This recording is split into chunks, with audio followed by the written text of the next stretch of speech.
news just coming in. We are learning that the External Affairs Minister Dr. S. Shankar and the Defence Minister Rajnath Singh will be meeting their US counterparts on the backdrop of the ongoing Russian invasion of Ukraine. Now, this will be the first dialogue in the 2+2 format between India and US since President Joe Biden occupied the White House.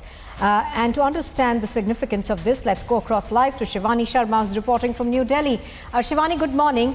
When is this meeting going to take place? And obviously, it will assume a lot of significance because not only is it the first time that, the two sides are meeting after Joe Biden took over, but also it comes in the backdrop of significant world events.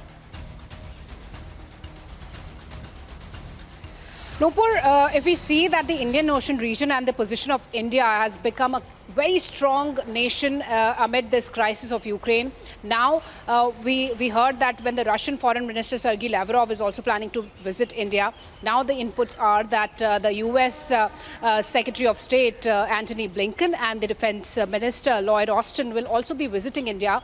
And what we are getting through our sources is that this meeting can take place on 11th of April between the Defense Minister of India, Rajnath Singh, and the External Affairs Minister, Dr. S. Shankar. There will be certainly discussion in the backdrop of what's going on in Ukraine and how the Ukraine crisis has seen a lot of turmoil in not only the Eastern Europe, but also its impacts on the two big powers, be it Russia or China and United States, and their relations and the impacts of these countries on India. Because, India shares chemistry with all three nations.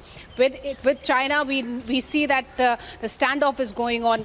With United States and Russia, India is sharing a diplomatic relationship. And what is the impact of these three powers reacting to the Ukraine crisis? India has remained a very balanced approach throughout this Ukraine crisis. And now when the US 2+2 ministerial dialogue is going to take place in India, and these ministers from United States ministers will be visiting here and meeting their Indian counterparts. It will be a very important and a significant meeting, Nupur. A lot can be done, but a very important thing out here is that the diplomatic ties, the defense ties will be taken ahead. And it's time for a short break out here. We'll keep